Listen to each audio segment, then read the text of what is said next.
하나님의 큰 은혜가 오늘 예배 참석한 성도 여러분들 함께 하시기를 예수님의 이름으로 축복합니다. 하나님의 보호하심과 복주심으로 라반 그러한 계략과 계술 아래서도 야곱은 창성하게 되죠. 양 중에 아롱진 것과 점이 있는 것과 검은 것, 염소 중에 아롱진 것과 점이 있는 것, 확률적으로는 나올 수가 약한 적은 그러한 야곱의 품삯으로 정한 것들이 속속 새끼로 태어나고 점점점 야곱의 우리에는 튼튼한 양들로 가득 찹니다. 반면 라반의 소유는 약한 양들로 남게 되죠. 상황이 이렇게 되자 라반의 아들들이 야곱이 우리 아버지 소유를 다 빼앗고 우리 아버지의 소유로 말미암아 이 모든 재물을 모았다라고 공변연히 떠버리는 얘기를 야곱이 전해 듣게 됩니다. 또한 야곱이 라반의 안색을 보니까 자기에게 대하던 것이 전과 같지 아니한 걸 느끼게 되죠. 이때 야곱에게 누가 나타나셨어요? 하나님이 나타나십니다. 오늘 본문 3절이죠. 내 조상의 땅, 내 족속에로 돌아가라. 내가 너와 함께 있으리라. 야곱을 대하는 라반의 안색이 안 좋아졌을 때 하나님은 그에게 나타나서 네 고향으로 가라 명을 하셨고요. 이제 야곱도 이곳 바단 아란의 생활을 정리하고 고향 브엘사바로 돌아가야 되겠다 결단을 하게 됩니다. 야곱은 이 일을 위해서 아내들과 상의를 해야 되기 때문에 사람을 보내서 라헬과 레아를 자기가 양떼를 치고 있는 들로 불러오도록 하죠. 야곱은 양떼를 치기 위해서 들에 있었고 그의 아내 레아와 라헬은 장막에 있었기 때문입니다.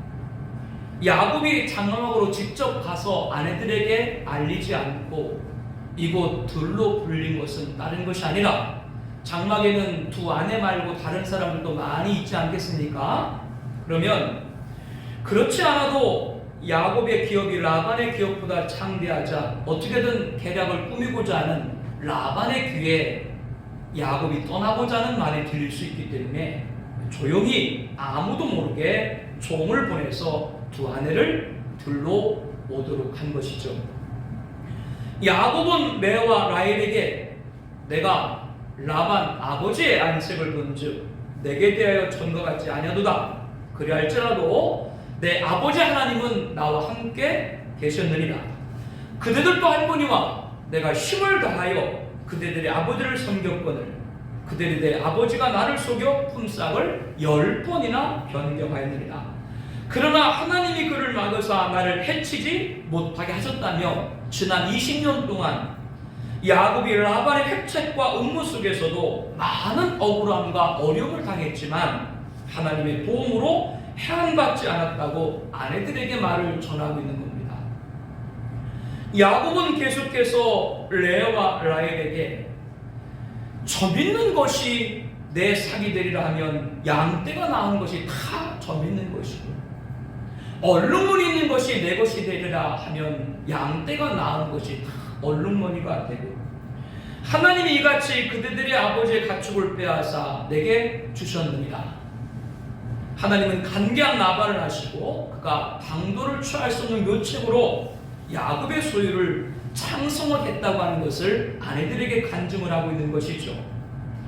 그러면서 야곱이 6년 전에 라반과 품삯을 정하면서 앞으로 양 중에 검은 것이나 점 있는 것이나 아롱진 것이나 염소 중에 점 있는 것이나 아롱진 것이 태어나면 내 소유가 되도록 하겠다라고 한 것은 그렇게 확률이 없는 거를 제안한 것은 꿈속에서 누가 나타나셨어요? 하나님의 사자가 나타나서 응답을 주셨기 때문이죠.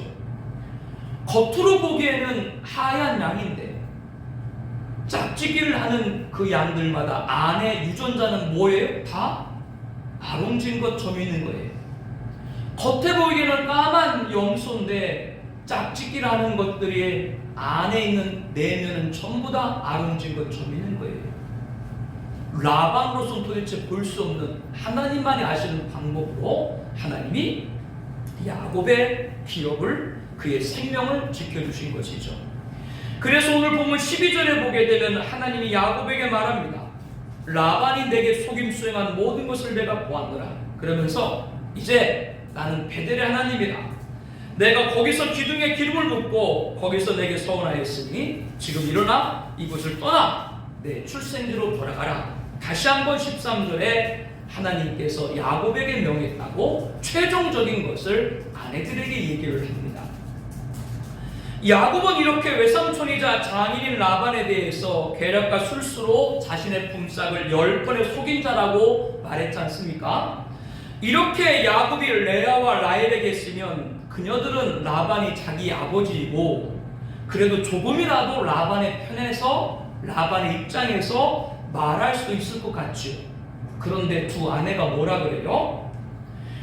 14절부터 말씀 보게 되면은 레아와 라헬이 뭐라 그러냐면은 아버지가 우리를 팔고 우리 돈을 다 먹어버렸어요.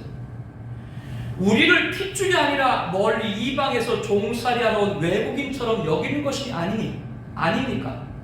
이렇게 아버지 밑에 더 있어서는 우리의 분깃이 무엇이고 유산이 있으리고 하면서 야곱보다 더 혹독하게 아버지를 비판을 해요. 무슨 생각 드세요? 딸 키워봤자 소용없다? 레아와 라헬은 하나님이 아버지에게서 취하여 가신 재물은 아버지 것을 빼앗은 것이 아니라 응당 우리와 우리 자녀들이 가져야 될 목이니까 야곱 당신은 주저하지 말고 하나님이 이루신 일을 다 준행하라면서 남편 편에 서서 즉각 하나님의 일을 준행하라고 하다고 합니다. 이에 야곱은 지체하지 않고 곧바로 가족들을 불러 모으고 자식들과 아내들을 낙타에 태웁니다. 야곱은 지난 20년 동안 낮에는 더위와 밤에는 추위를 무릅쓰고 눈붙을 겨를이 없이 수고 애썼던 모험과 모든 가축과 모든 소유물을 끌고 가나안 땅에 있는 그의 아버지 이삭에게로 가려는 준비를 다 하죠. 마침 그때 라반은 양털을 깎으러 자리를 비웠기 때문에 야곱은 그 거취를 라반에게 말하지 않고 가만히 떠날 수 있게 되었습니다. 여기서 오늘 말씀의 첫 번째 가르침을 나누고자 합니다. 그것은 야곱과 아내들의 합일된 의견입니다. 라반이 야곱에게 라헬을 주기로 하고 7년 동안 한 푼도 주지 않고 일을 시켰지 않습니까? 그러나 정작 기한이 찾아 라반은 라헬 대신 누구를 보냈어요? 레아를 야곱 진실에 몰래 보냈죠. 우리가 사는 동네에서는 아우를 먼저 시집 보낸 일 없다라고 뻔뻔스럽게 얘기하면서 또 다시 7년을 섬겨야 라헬을 아내로 얻을 수 있을 것이다. 이렇게 라반의 두 딸 레아와 라헬은 아버지 술수에 이용을 당했습니다.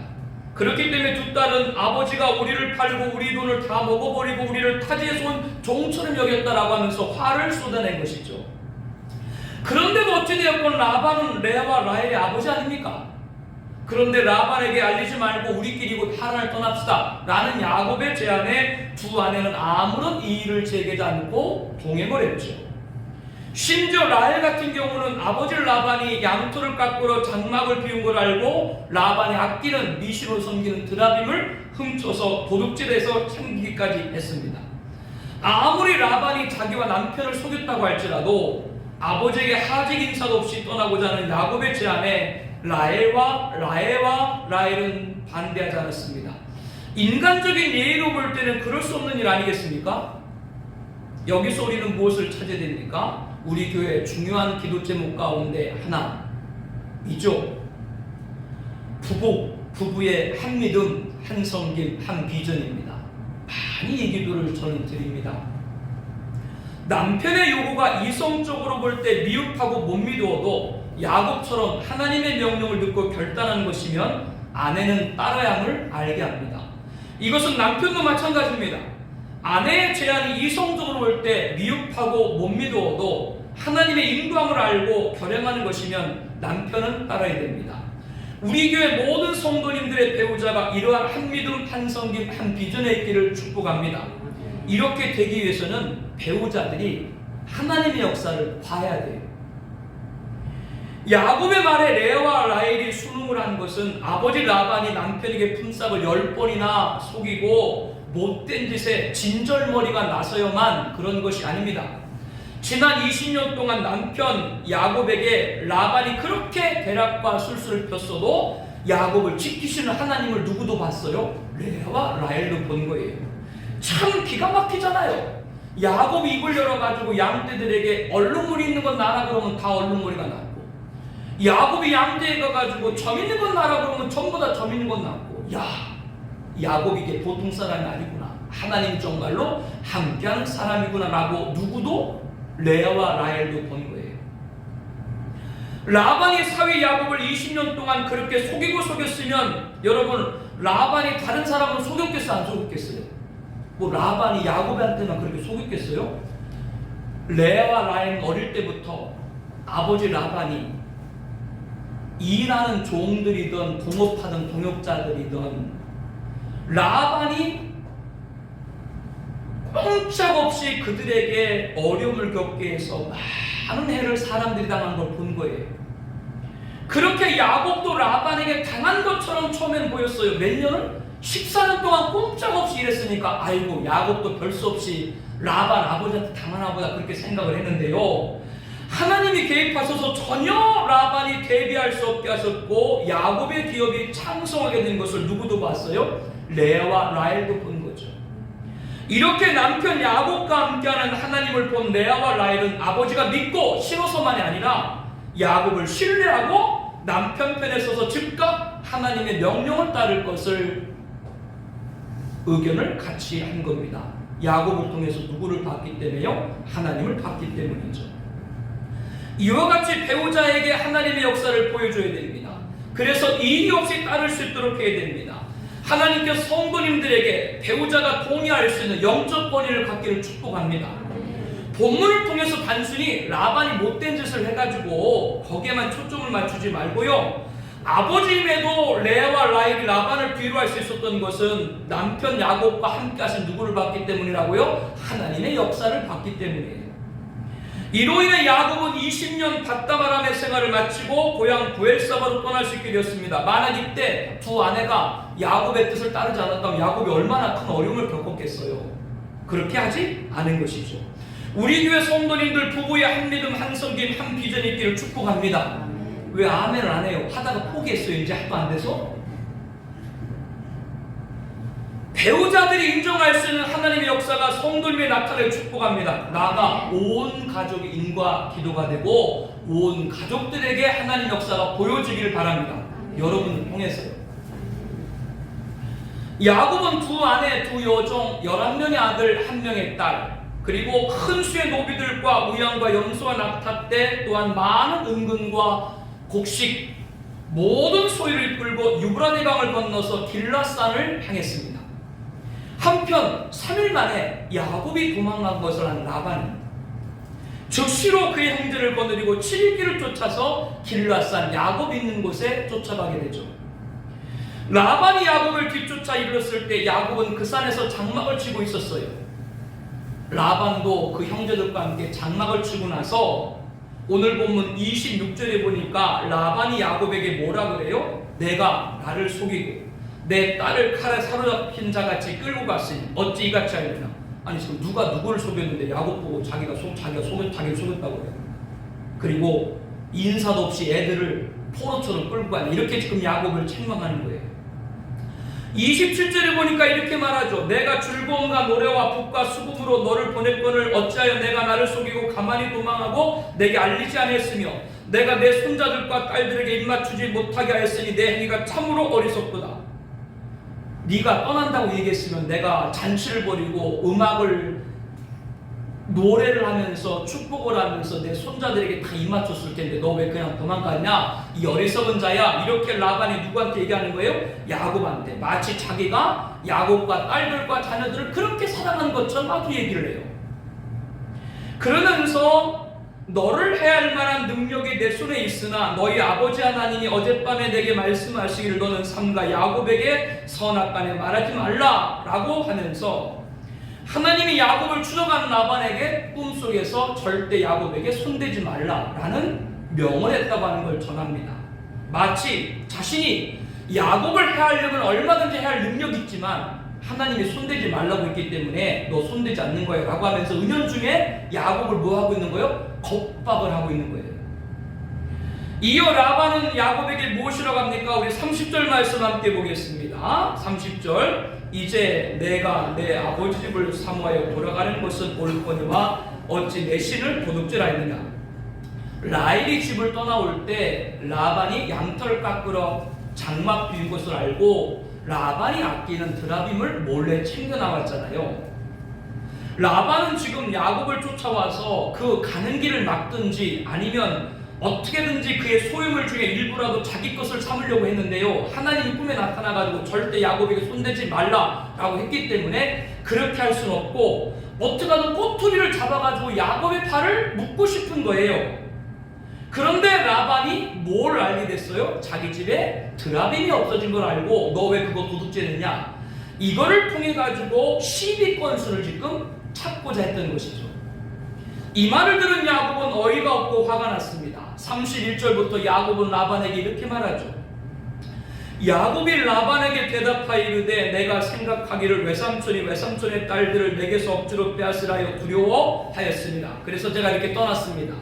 32절 외삼촌의 신을 누구에게서 찾든지 그는 살지 못할 것이요 우리 형제들 앞에서 무엇이든지 외삼촌의 것이 발견되거든 외삼촌을 가져가소서 하니 야곱은 라헬이 그것을 도둑질한 줄을 알지 못하였더라.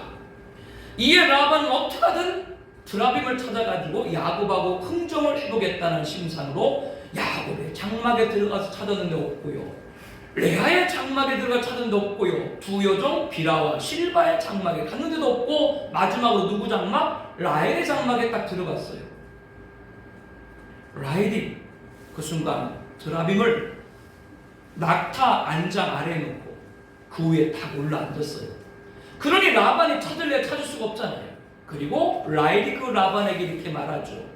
아버지, 제가 지금 갑자기 생리가 나서 일어서서 인사할 수 없으니 내 주여 노하지 마옵소서. 이렇게 위기를 벗어납니다. 아무것도 찾지 못하고 라반은 허탈하게 서 있게 되는 것이죠. 이 말씀을 보면 라헬이 아버지 라반의 드라빔을 훔쳐갔기에 바르지 않은 일이다, 그렇게 관점을 가질 수 있는데 그렇게 보지 말고요, 문맥으로 볼 때 라반은 야곱과 관계에서 아직도 자신의 잘못을 깨닫지 못하고 있는 겁니다. 정말 야곱을 즐거움과 노래와 북과 수금으로 보내고자 했다면, 손자들과 딸들에게 입맞추지 못한 것이 너무나도 가슴이 아팠다면, 더더욱 하나님이 어젯밤에 너는 삼가 야곱에게 선악간에 말하지 말라라는 말씀을 듣고 자신이 해야 할 수도 있었지만 야곱을 해하지 않겠다는 마음을 가졌다면 길라산까지 7일길을 쫓아와 찾아와서 야곱과 먼저 화해하는 것이 마땅하지, 그까지 드라빔이 뭐라고 그 난리를 부리고 혈안에 대해서 찾으려고 합니다. 찾아서 뭘 하려고요? 야곱이 가는 길을 막아서든지 이 야곱을 도둑질한 자로 몰아서 약점을 잡아가지고 야곱의 소유물을 자기가 얼마를 가져가든 이렇게 흥장할 계산을 야곱은 했었던 것이죠. 이것은 라반이 하나님의 역사를 보고도 아직도 깨닫지를 못하고 있는 겁니다. 그 이유는 자기 이해가 앞섰기 때문에 그래요. 그러나 하나님은 라헬의 잔꾀를 통해서도 라반의 이런 계략을 막은 줄로 압니다. 그리고 드라빔을 훔친 것이 야곱이 라헬이죠. 야곱은 떳떳한 거예요. 본문을 쭉 보면 야곱이 라반에게 뭐를 바래? 그동안 외삼촌에게 당한 억울함을 항변해. 그런데 그 말을 듣고 43절에 라반이 뭐라 그러냐면, 딸들은 내 딸이고 자식들은 내 자식이고 양떼는 내 양이고 내가 보는 것이 다 내 것이다. 오늘 내 딸들과 그 낳은 자식들이 무엇을 구하겠냐라고 하면서 라반은 아직도 그렇게 당하고 나서도 야곱의 아내와 자손이 누구 것이다? 내 딸이고 내 자손이고 야곱의 소유가 누구 것이다? 내 양떼다. 아직도 자기 것을 야곱에게 준 것처럼 아주 그렇게 끝까지 깨닫지 못하는 게 라반이죠. 라반은 이렇게 아직도 자기 이해가 먼저예요. 야곱과 함께 하신 하나님의 인재, 하나님의 인재를 보고도 자기 이해가 앞서요. 라반은 여전히 자기 중심의 사람입니다. 2주 전에 인직 감사주일 예배를 드리고, 지난주에도, 그리고 2주 전에도 제가 우리 개척 얘기를 했습니다. 저와 수년 동안 신앙생활한 분들은 알겠습니다만 제가 강단에서 개척 이야기를 잘 안 해요, 상세하게. 그런데 오늘 3번 또 하게 되는데요, 성도님들이 귀하지 않은 목사가 어디 있어요? 성도님들이 다 귀하죠. 그렇게 아멘을 안 하면 나는 여러분을 귀하게 안 여긴다라고 여러분 생각을 하는 거예요. 더욱이 저 같은 경우는 청하 비던 동산으로 공원을 명명을 하고 야외에서 교회를 개척을 했잖아요. 쌀쌀한 이른봄 따뜻한 차 한 잔으로 한기를 녹이고 예배를 드렸던 분들 참 귀하죠. 지금 이렇게 예배당 안에를 꾸며줬기 때문에 온풍기 한 대만 켜도 여기가 훈훈한데요, 임시 처소였을 때는 시설을 못했기 때문에 온풍기를 2대를 켜도 무릎이 시리고 발이 시려워요. 이 난방이 안 돼요. 무더운 한여름에 에어컨 없이 예배를 드리다 보니까 숨이 헐떡거렸습니다. 교회는 예배당 이곳으로 오기 전에 직전에 에어컨을 갖췄고, 우리 집은 2년 전에 에어컨이 들어왔어요. 그러니까 얼마나 여름에 더워요. 그 안에서 함께 예배했던 성도님들이 참 귀하죠. 제 외모를 보고 저 목사는 고생 한 번도 안 해봤겠다 그렇게 말한 분들이 계시는데, 남들이 다 버린 거 주워서 다듬고 닦아서 개척했어요. 조금 더 비유를 말씀드리면 맨손으로 파서 시작을 했습니다. 손이 다 부르트고 손톱이 다 깨졌어요. 이 자리에는 그보다 더 고생한 분들도 많이 계실 줄로 알아요. 그러나 그런 시간과 함께한 성도들이 계시기 때문에 저와는 너무나 귀한 분들이에요, 한 분 한 분이. 그런데 참 마음이 무거운 일들을 겪은 적이 있습니다. 신앙생활 하다 보면 마찰이 될 수 있고 시험이 될 수가 있습니다. 어떤 일로 목사님과 성도님들이 대립이 됐어요. 그러면 성도님들이 볼 때 목사님이 잘못했다 그래요? 성도님이 잘못했다 그래요? 왜 이렇게 시치미를 떼면 어떻게 해요? 목사님이 잘못했다는데 성도들은. 설사 성도님이 잘못했어도 성도님들은 뭐라 그래요? 그래도 목사님이 참아 이렇게 하죠. 아니 왜 자기들이 다 그렇게 생각하시고 이렇게 안 하면 어떻게 하잖아요. 그러니까 목사는 끝까지 참아야 되는 거예요. 그런데 제가 그 말, 그분의 그 워딩을 그대로 옮길 수가 없어. 어떻게 그런 말을 할까? 성도가 화나면 목사를 욕할 수 있다고 봐요. 저는 욕도 할 수 있다고 봐요. 목사가 잘못했으면 성도가 비판도 할 수 있다고 봐요. 무슨 목사가 무슨 손대손 영역에 있는 사람입니까? 아니죠. 목사가 잘못했으면 욕도 먹을 수 있고 비판도 받을 수 있죠. 그러나 욕 정도가 아니라 한마디로 목사한테 저주를 퍼부어요. 거의 너 죽으라 그 말이에요. 도대체 내가 어떻게 했기에 성도님이 저런 말을 할까? 그런데도 그분 저는 한 번도 원망하지 않습니다. 지금도 중보 시간에 그 가정을 위해서 계속 기도하고 있습니다. 어떤 분은 목사가 자기 가족 말을 따르지 않고 성경을 따랐다고 비난합니다. 그러니까 한 예를 들면 자기 가족은 동성애를 지지하는데 목사님은 동성애가 잘못됐다고 성경을 말한다고 자기 가족의 말을 따르지 않고 하나님 말씀을 따랐다고 그 목사를 비판을 해요. 그럼 내가 그럼 어떻게 해야 돼요? 그런가 하면 또 다른 분은 저에게 한 단체를 소개해 주는데, 근데 그곳은 정통교회가 아니에요. 이단성 있는 곳이기 때문에 교류를 할 수 없는 그런 곳이 제가 갈 수가 없죠. 그런데 그곳에 가면 교회도 부흥하고 헌금도 많이 들어오는데 자기가 권면하는 곳을 가지 않았다고 또 목사를 판단해요. 그럼에도 전 그분들 판단이나 비판하지 않습니다. 지금도 간절히 그분들 치유함을 위해서 기도합니다. 성도님들한테 이해를 부탁드리고 전합니다. 정말 조심스럽게 말씀드립니다. 근데 그렇게 했던 분들의 결과예요. 한 분은 기업을 잃어요. 어떤 분은 가정을 잃어요. 또 한 분은 교육자인지 불업카인지 뭔지 모르는 사람 따라다니다가 주택을 잃어요. 저한테 그렇게 했기 때문에 그분들 그렇게 됐다라고 말하는 것이 아닙니다. 그분들이 그 후로 다른 교회에서 영적인 생활을 잘 했던가라고 하는 것이죠. 그런데 그분들 가운데 아직도 그거를 모르고 아직도 지금 그런 언행을 계속하고 다니는 분을 봅니다. 기업을 잃고 가정을 잃고 자택을 잃었는데도 말이죠. 너무나도 안타까운 일이죠. 왜 그렇게 될까? 야곱에게 하나님의 함께 하심을 보고도 자기 입술로 인정한다고 하면서도 여전히 자기 이해를 앞세운 라반에게서 교훈을 삼아야 됩니다. 자기 이해가 앞서는 거예요. 라반이 야곱에게 뭐라 그랬어요? 너를 해할 만한 능력이 내 손에 있다. 와가지고 그걸부터 해. 내가 마음만 먹으면 이 교회와 목사와 성도를 좌우할 수 있다. 이렇게 잘못된 생각까지도 가질 수 있다라고 하는 것이죠. 염려스럽습니다. 자기 이해가 앞서면 이러한 우까지도 범할 수 있는 겁니다. 하나님이 야곱을 지키신 것처럼 교회와 목사와 성도님들은 하나님이 지키는 줄로 믿습니다. 오늘 말씀의 첫 번째 가르침은 야곱의 뜻을 함께한 레아와 라헬이에요. 그들은 단순히 아버지 라반이 잘못되어서만 남편을 따른 것이 아니고 지난 20년 동안 라반의 계략과 술수 가운데도 야곱이 상함당하지 않도록 지켜주신 누구를 봤어요? 하나님의 역사를 봤기 때문에 레아와 라헬은 야곱을 따를 수가 있게 된 것이죠. 그리고 두 번째 가르침은 하나님이 야곱과 함께 하심을 보고도 끝까지 자신의 이해를 앞세운 라반과 같아서는 안 됩니다. 인간의 이해를 성령의 불로 소멸시켜버리고 하나님의 임재를 따르기를 축복합니다. 하나님, 제가 인간의 이해를 보지 않고 하나님의 임재를 보게 하여 주옵소서. 이렇게 기도한 우리 모두가 되기를 바랍니다. 저 사람이 내 마음에 안 맞아. 그래도 그 사람이 하나님과 함께하는 그 사람을 손대면 안 된다는 걸 본문은 가르쳐주고 있어요. 하나님이 라반에게 야곱의 선악간에 말하지 말라가 그 뜻입니다. 그런데도 라반은 끝까지 자기 이해를 앞세우는 것이죠. 오늘 말씀의 첫 번째는 하나님의 역사를 보게 하라, 두 번째는 하나님의 임재를 보게 하라 입니다.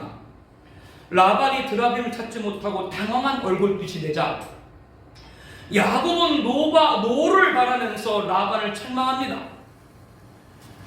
내 허물이 무엇이니까 무슨 죄가 있기에 외삼촌께서 내들을 급히 추격하셨나이까? 외삼촌께서 내 물건을 다 뒤져보셨으니 외삼촌 집안의 물건 중에 무엇을 찾아냈습니까? 여기 내 형제와 외삼촌의 형제 앞에 그것을 두고 우리 둘 사이에 판단하게 하소서. 내가 20년 외삼촌과 함께하였거니와 외삼촌의 안양들이나 암염소들이 낙태하지 아니하였고 또 외삼촌의 양떼의 수양을 내가 먹지 아니하였으며 20년 동안 야곱이 친 양떼들은 한 번도 낙태한 적도 없고 야곱이 몰래 외삼촌 라반의 양을 잡아먹은 적도 없다 그 말이에요. 물려뜯긴 것은 내가 외삼촌을 가져가지 아니하고 야곱이 양을 치다가 늑대나 이리 야수에게 물려죽은 그 양이 있으면 이렇게 물려죽었습니다 그대로 갖고 온 것이 아니라 야곱이 자기 양을 갖다가 대신 갖다 주고 외삼촌께서는 낮에 도둑을 맞았든지 밤에 도둑을 맞았든지 외삼촌이 그것을 내 손에 찾았으므로 내가 스스로 그것을 보충하였으며 장인께서는 낮이건 밤이건 잃어버린 그런 양이 있으면 다 내게 와가지고 다 찾아가지 않았습니까? 내가 이와 같이 낮에는 더위와 밤에는 추위를 무릅쓰고 눈꽃을 겨를도 없이 지냈나이다. 내가 외삼촌 집에 있는 20년 동안 외삼촌의 두 딸을 해서 14년, 외삼촌 양을 해서 6년 20년을 이렇게 봉사했거니와 외삼촌은 내게 품삯을 10번이나 변경하였나이다. 그러나 우리 아버지 하나님 아브라함 하나님과 이삭에 경외하는 이가 나와 함께 계시 않았더라면 외삼촌께서 나를 빈손으로 돌려 보내셨으랴만 하나님의 내 고난과 내 수고에 보시고 이제 어젯밤 외삼촌을 책망하셨나이다. 지난 20년 동안 라반에 행한 악과 자신의 의를 대비하면서 끝까지 나를 빈손으로 돌려보내려고 했지만 하나님이 지금도 나를 지키시고 내 수고와 내 손에 모든 고난을 아셨다라고 이렇게 지금 20년을 해상을 하고 있는 거예요. 이에 라반은 한 발을 빼는 듯 하면서 자기가 잘못한 걸 인정하는 듯 하면서 뭐라고 말하냐면요. 43절에 내 딸들이요 내 자식이요 내 영떼요 내가 버는 것은 다 내 것이다. 그러면서 아직도 자기 것이래. 자기가 줬다 이 말이죠. 라반이 야곱에게 뭐라 그랬어요? 네가 나한테 가는 걸 알렸으면 내가 잔치를 베풀고 풍악을 울리고 너를 축복하고 딸들과 자손들에게 손주들에게 입맞춤했을 것이다. 근데 그렇게 하지 못한 너는 어리석은 자다라고 라반이 야곱에게 얘기했죠. 근데 진짜 어리석은 누구예요? 자기가 어리석은 거예요, 라반이. 그리고 나서 라반은 야곱에게 제안합니다. 우리 앞에 아브라함 때도 공부를 했고 이삭 때도 공부를 했는데 아브라함과 아비멜렉, 이삭과 아비멜렉을 봤을 때 그렇게 아브라함을 못 살게 하고 이삭을 못 살게 하다가 자기들이 분리하면 아비멜렉이 뭐 하자고 했어요? 똑같아. 라반도 나랑 언약 맺자. 똑같아요. 그러면서 너 사이에 나 사이에 증거를 삼자 라고 하면서 제안을 합니다. 야곱도 거기에 호응을 하고 돌을 가져다가 기둥으로 먼저 세우고 형제들에게 돌을 모으라고 해서 큰 돌무더기를 만들어요. 그리고 이것을 증거의 돌무더기라는 뜻으로 갈렙 그렇게 부릅니다. 이곳에서 우리가 서로 떠나 있을 때 여호와께서 나와 너 사이에 살피시옵소서 이런 언약의 내용을 라반이 하는 것이죠. 이렇게 라반은 야곱에게 언약 맺기를 첫 번째로 뭘 언약하냐면 50절에 이렇게 말합니다. 만일 내가 내 딸을 박대하거나 내 딸 외에는 다른 아내들을 맞이하면 우리와 함께할 사람 없어도 보라 하나님이 나와 너 사이의 증인이 되시리라. 이것을 보면 라반이 이제 바단 아람에서 부활세대까지 800여 킬로 떨어진 곳으로 시집가는 두 딸 레아와 라헬을 생각을 해가지고 절대 이 아내들 말고 다른 여자 아내 들이지 말아라. 자기 딸 생각하는 것처럼 첫 번째 약조를 해요. 그런데 두 번째 약조를 보면은 이렇게 말합니다. 내가 나와 너 사이에 둔 이 무더기를 보라고 이 기둥을 보라면서 이 무더기와 이 기둥이 증거가 되어 내가 이 무더기를 넘어 내게로 가서 해야지 않을 것이요 내가 이 무더기 이 기둥을 넘어 내게로 와서 해야지 아니할 것이요. 결국 라반이 야곱과 언약하고자 하는 속내가 무엇이에요? 라반도 야곱이 앞으로 창대할 걸 알았어요. 자기는 인정하고 싶지 않아도 야곱과 함께하는 하나님을 알았어요. 라반도. 그러니까 앞으로 야곱이 더 큰 힘을 받고 부를 가지면 20년 동안 자기한테 고생해가지고 억울한 일 당한 거 그거를 복수할까봐 두려워가지고 여기 있는 증거 돌물이 여기 절대 넘어서 나 공격하지 마. 이게 사실은 라반의 속셈이에요. 그 첫 번째는 뭐라 그래요? 야, 우리 딸 말고 다른 아내 들이지 마. 이렇게 딸들 위하는 척하면서 궁극적으로 뭐예요? 끝까지 자기 이해, 자기 공격받지 않는 것이 라반의 목적이었습니다. 이렇게 증거 돌무더기에 약조를 맺은 라반은 거창하게 마무리를 합니다. 53절에 보니까 아브라함 하나님, 나홀의 하나님, 그들의 조상의 하나님 우리 사이에 판단하옵소서. 얼마나 거창하게 하나님의 이름을 부르면서 약조를 맺습니까? 이에 야곱도 53절에 보니까 그의 아버지 이삭이 경외하는 이 하나님을 가리켜 맹세를 합니다.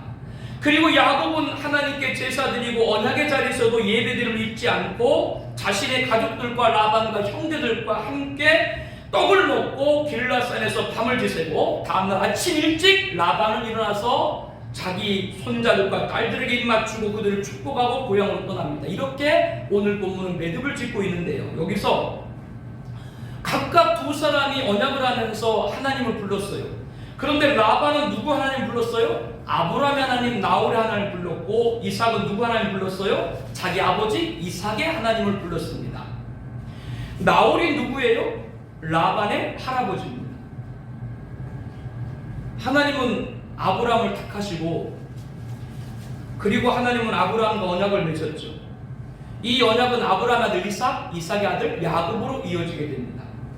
하나님의 언약은 아브라함과 나홀이 아니라 아브라함, 이삭, 야곱으로 이어져요. 하나님의 언약은 이렇게 이어지는데 라반은 약조를 맺을 때 누구를 불렀어요? 나홀의 하나님으로 맹세했지만 야곱은 이삭의 하나님으로 맹세했습니다. 야곱은 하나님의 언약을 계승한 이삭의 하나님의 이름으로 약조하는 것이죠. 이것은 무엇을 알게 됩니까? 우리는 예수님을 구주로 영접을 했습니다. 그러므로 영적인 아브라함의 후손이 되었습니다. 이제 저와 여러분은 하나님의 언약으로 백성이 되어서 하나님의 기업을 이어받을 자녀가 되었습니다. 그렇다면 우리가 맺은 약조, 여러분들이 하신 말, 여러분들의 약조, 여러분들의 다짐은 하나님의 언약과 권위를 갖는 거예요.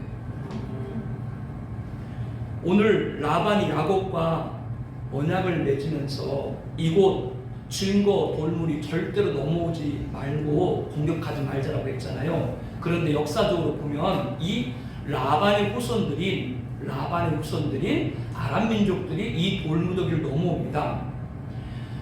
많은 분들이 생각하기를 현대 이스라엘은 가나안 땅에 살고 있는 아랍 민족 팔레스타인을 쫓아내고 이스라엘 건국했다 이렇게 알고 계신 분들이 계신데 그게 아니고 실상은 과거 로마 제국에 의해서 유대가 박해를 받고 유대 나라를 없애버렸어요.